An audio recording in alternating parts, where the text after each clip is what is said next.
السلام عليكم. النهاردة هنعمل مع بعض حاجة مهمة جدا، وهي البهارات بتاعة الأكل بتاعنا، أو هو سر خلطتك، سر نفسك في الأكل. هو في الطبق ده عبارة عن ايه؟ ده بصل بودر، توم بودر، شطة، كمون. دي بهارات وبس كده، يعني بتجيبيها من عند العطار بهارات، ولا بهارات فراخ ولا هي بهارات كفتة، دي بهارات بس.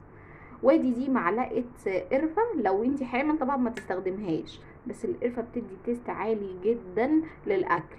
ودي كزبره ناشفه، انا بجيبها وبطحنها. والكمون برضو بجيبه وبطحنه، لان الحاجات دي لما بتجيبيها بتدي تيست عالي جدا غير اللي عند العطار. اللي عند العطار بتبقى مركونه بقالها شهور، لكن اللي انت بتعمليه بطرمان بتاعك بيخلص على شهرين ولا حاجه وبتعملي جديد. تمام كده. وادي دي معلقه فلفل اسود، اللي هيدي برضو يعلي التيست بتاعنا.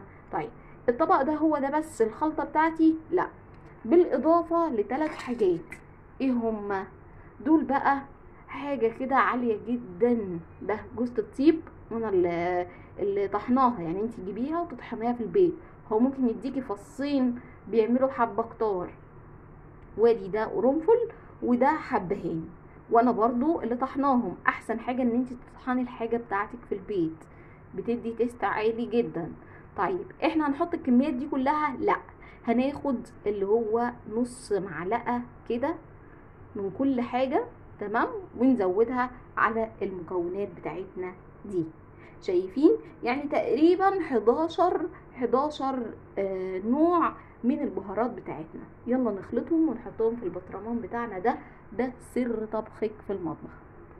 ادي اهو بعد ما خلصنا عبينا البطرمان بتاعنا. شايفين؟ يعني حاجة ما شاء الله.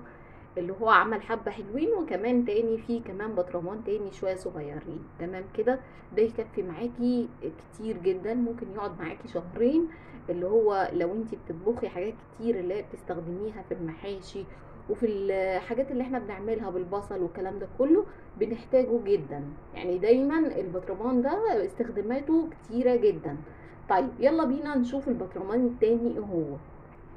النوع التاني بقى من التوابل بتاعتنا، ده ملح بشطة بكمون. تمام كده. طيب، عندي اهو كيسين ملح، ودي شطة وده كمون. شايفين الملح اللي هو كيسين كبار، يعني اللي هو بنسبتهم، يعني ده تقريبا معلقتين كبار وده كمان معلقتين كبار، لكن دول كيسين ملح. وادي دي اللي هو ربع معلقة جوز الطيب، وربع معلقة حبهان، وربع معلقة لا، ده حبهان، وده ده حبهان، وده جوز الطيب، وده واللي في النص ده قرنفل. تمام كده. طيب، دول تستات اللي هي هتعلي البطرمان بتاعنا، تخلي التست اعلى كمان. تمام كده. يلا بينا نخلطهم. وادي اهو عملت البطرمان التاني اللي هو بملح بشطه بكمون، معلقه صغيره حبهان، معلقه صغيره جوز الطيب، معلقه صغيره قرنفل. تمام كده. طيب، ادي البطرمانين دول هعمل فيهم ايه؟ البطرمانين دول لازم نحطهم في التلاجة. لازم نحطهم في التلاجة. تحطي كل البهارات والتوابل بتاعتك عشان ما تسوسي في التلاجة، في اي رف في التلاجة كده، في باب التلاجة تحطيهم. ما عدا الملح بس اللي ممكن نحطه بره. لكن اي بهارات عندك اوعي تنسي لازم تحطيها في التلاجة، والا بتسوس واحنا ما بناخدش بالنا، بنشوف بيبقى جواها الصوص وما بتاخديش بالك. فلازم تحطي البهارات بتاعتك في التلاجة. تمام كده. طيب، اشوفكم على خير في فيديو جديد، والسلام عليكم ورحمة الله.